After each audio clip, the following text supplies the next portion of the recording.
नमस्ते दोस्तों, आज मैं फिर आपके सामने लेकर आया हूँ अर्थशास्त्र 11th की पुस्तक अर्थशास्त्र में सांख्यिकी का अध्याय 3 आंकड़ों का संगठन का भाग 3। तो पिछले 2 भागों में हमने पढ़ा था कि वर्गीकरण क्या होता है, वर्गीकरण कैसे निकालते हैं, वर्गीकरण कितने प्रकार का होता है तथा बारंबारता क्या होता है। आज हम इस भाग में पढ़ेंगे कि बारंबारता वितरण कैसे तैयार करते हैं।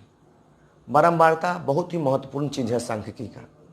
इसे तैयार करने के लिए हम मुख्यतः 4 बिंदुओं पर ध्यान देना होता है। पहला है बारंबारता वितरण कैसे तैयार करते हैं का पहला है कि हम कितने वर्ग रखने चाहिए। जब हम बारंबारता वितरण तैयार करते हैं तो हमें कितना वर्ग रखना चाहिए।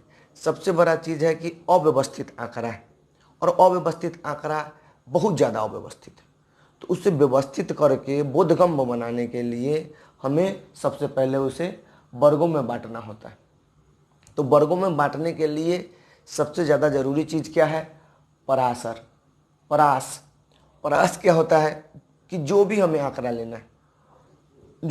लेना है उसका सबसे उच्च सीमा, सबसे उच्चतम मान और सबसे न्यूनतम मान। तो सबसे उच्चतम मान में हम सबसे न्यूनतम मान को जब घटा लेते हैं तो उसी को बोलते हैं परास। जैसे मान लीजिए कि किसी परीक्षा में अंक का बारंबारता बनाना है, तो अंक सबसे कम कितना हो सकता है? 0 और ज़्यादा से ज़्यादा 100। तो परास निकालेंगे कैसे? इस 100 में से 0 को घटाएंगे तो कितना आएगा? 100 आएगा। मतलब कि हम कितना वर्ग लें ये डिपेंड करता है परास पर, और परास विस्तृत भी हो सकता है, निम्न भी हो सकता है। तो परास अगर विस्तृत होगा तो उसका जो वर्ग अंतराल होगा वो हम पहले निर्धारित करेंगे कि वर्ग अंतराल कितना लें कि वो बराबर हिस्सों में, जितना भी हमारे पास जो प्रेक्षण है, जितना भी हमारे पास संख्या है, वो बराबर हिस्सों में बट जाए। तो हम उसका वर्ग अंतराल उसके बाद तय करते हैं। जब हम वर्ग अंतराल तय कर लेते हैं तब हमें क्या मिल जाता है कि वर्गों की संख्या, मतलब कितना वर्ग में हम उसको पूरी तरह से रख सकते हैं, किसी भी बारंबारता के वर्ग अंतराल को कितना वर्ग में हम रख सकते हैं। तो वर्गों की संख्या अगर हमें मालूम हो जाए और वर्ग अंतराल अगर बराबर हो और वर्गों की संख्या हमें मालूम हो जाए तो उसे हम गुना कर देते हैं तो वो परास के बराबर आता है। जितना उच्च सीमा और निम्न सीमा को हम घटा के बनाए हैं उतना ही वो परास के बराबर आता है। तो असल में हम कितना लें वर्ग अंतराल, तो हम कम भी ले सकते हैं, ज़्यादा भी ले सकते हैं, लेकिन एक नियम बनाया गया। इसका कोई नियम तो है नहीं, लेकिन एक मान्यता रखा गया है क्या कि कम से कम 5 और ज़्यादा से ज़्यादा अगर 15 लेते हैं तो हमें आगे कैलकुलेशन करने में, आगे संख्यात्मक उपाय करने में आसानी होती है। इसीलिए हम 5 से लेके 15 तक का संख्या, वर्गों का संख्या रखते हैं। दूसरा है पॉइंट, प्रत्येक वर्ग का आकार क्या होना चाहिए। ये प्रत्येक वर्ग का आकार क्या होना चाहिए, कितना उसमें संख्या होना चाहिए। तो ये डिपेंड करता है क्या चीज़ पर? वर्गों की संख्या पर और परास पर निर्भर करता है कि हमें वर्गों की संख्या मिल गई तो हम उसे परास में भाग देकर हम निकाल सकते हैं कि वर्ग अंतराल कितना होना चाहिए, मतलब उसमें कितना संख्या होना चाहिए। आसानी से हम उसे कैलकुलेट कर सकते हैं। तो बड़ा सा जब रहेगा हमारे पास अव्यवस्थित आंकड़ा, तो उसे कैलकुलेट करने के लिए हम सबसे पहले परास निकालेंगे, परास के बाद वर्ग अंतराल जब निकाल लेंगे तो उसके बाद हम उसकी संख्या पता करेंगे कि वर्गों की कितनी संख्या है। और संख्या कैसे करेंगे? तो परास में से वर्गों की संख्या घटा के हम पता कर लेंगे कि उसके आंकड़ों के बीच में कितना जगह होना चाहिए, कितना होना चाहिए। तीसरा चीज़ है कि हमें वर्ग सीमा कैसे निर्धारित करना चाहिए। तो वर्ग सीमा निर्धारित क्या करते हैं कि जो निम्न सीमा हो, सबसे कम जो सीमा हो, उसमें हम क्या जोड़ देते हैं? उसमें हम जोड़ देते हैं वर्ग अंतराल। तो उसका एक वर्ग का जो सबसे निम्न सीमा होता है वो पहले वर्ग का सबसे निम्न बिंदु जो होता है वो पहले वर्ग का निम्न सीमा होता है, और उसमें जब हम वर्ग अंतराल जोड़ देते हैं तो वो पहला वर्ग बन जाता है।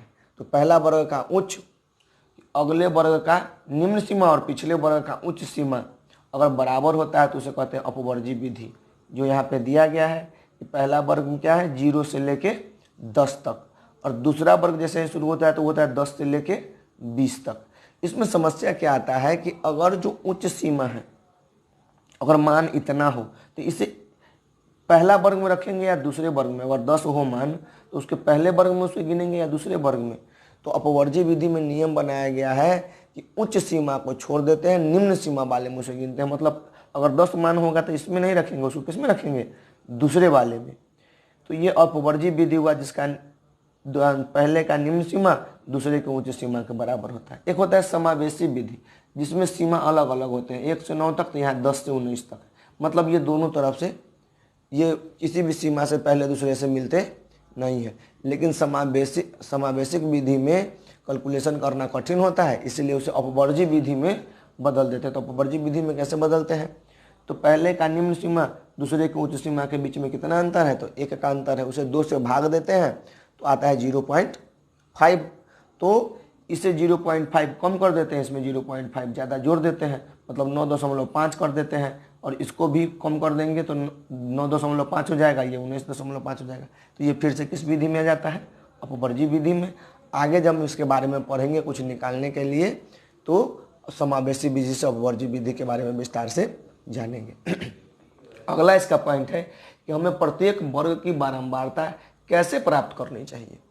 कि हम वर्ग तो बना लिए, कि हम 10 वर्ग को बना लिए, अब उसका हम कैसे बारंबारता सारणी तैयार करें, कैसे बारंबारता हम क्या रखें उसमें। तो उसमें क्या रखते हैं कि किसी वर्ग की बारंबारता से तात्पर्य क्या है कि उस वर्ग में मानों की संख्या कितनी है। ये जो हम रखे हैं 0 से 10 रखे हैं, 10 से 20 रखे हैं, 20 से 30 रखे हैं, तो हर 10 से 20 के बीच में कितना मान है, 20 से 30 के बीच में कितना मान है, ये बारंबारता के प्राप्त करने का तरीका है।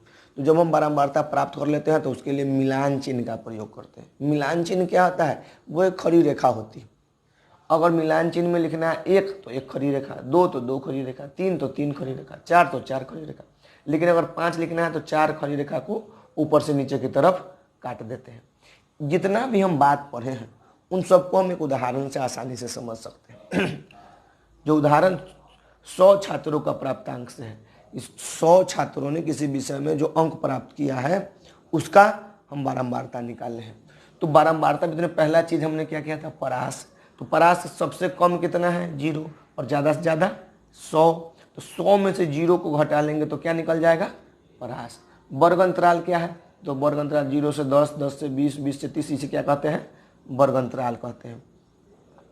तो वर्गों की संख्या कितनी है, तो 1, 2, 3, 4, 5, 6, 7, 8, 9, 10 वर्गों की संख्या कितनी हो गई, 10। और वर्ग अंतराल कितना है, 0 से 10 मतलब 10। तो 10 में 10 से गुना करेंगे तो कितना आ जाएगा, 100। और हमने ऊपर परास कितना निकाला है, 100 निकाला है।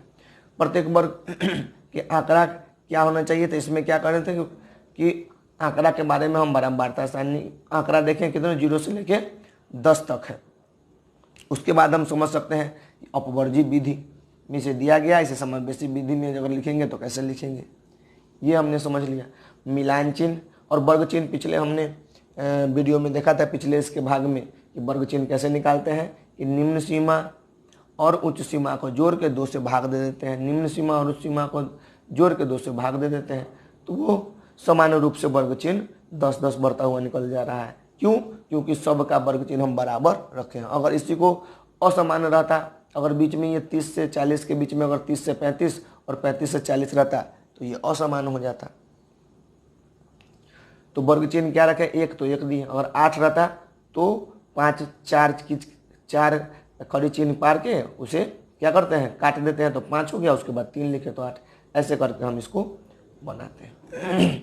ये आंकड़ों के संगठन का अंतिम वीडियो था जिसमें कि हमने संपूर्ण रूप से जाना कि हम बारंबारता वितरण कैसे तैयार करते हैं। अब आप आसानी से किसी भी असंगठित जो अव्यवस्थित आंकड़ा है उसे आसानी से आप बारंबारता सारणी में ढाल सकते हैं। और बारंबारता सारणी में ढालने के लिए एक अर्थशास्त्र के विद्यार्थियों को ये आना बहुत आवश्यक है कि आप कैसे इसे बारंबारता सारणी में डालते हैं। तो अब आप बता सकते हैं कि चर क्या होता है, चर निकालते कैसे हैं, बारंबारता सारणी का उच्च सीमा निम्न सीमा क्या होता है। ये सब जानकारी जब आप विस्तार रूप से जान जाएंगे तब आप आसानी से किसी चीज़ का बारंबारता निकाल लेंगे। और बारंबारता अगर आप निकाल लेते हैं तो सांख्यिकी का जो बेसिक चीज़ है, जो बारंबारता, वो अगर आप सीख जाते हैं तो आगे कैलकुलेशन करने में, जब हम अगले अध्याय में जाएंगे, उससे अगले अध्याय में जाएंगे, तो जब कैलकुलेशन करेंगे तो ये बारंबारता बनाना बहुत ज़रूरी होगा, बारंबारता के बारे में समझना।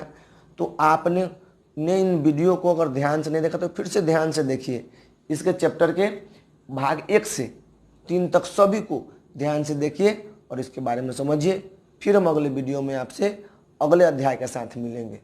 तो अगर आपको ये वीडियो अच्छा लगता है तो आप इसे अपने दोस्तों के साथ शेयर कीजिए, और अगर आपको जानते रहना है, हमारे साथ जुड़े रहना है, तो इस चैनल को सब्सक्राइब कीजिए और साथ साथ कमेंट्स भी ज़रूर कीजिए कि आप और क्या जानकारी चाहते हैं, या आपको अगर और जानकारी लेना है तो आप हमारे मोबाइल नंबर 9798901139 पर भी संपर्क कर सकते हैं।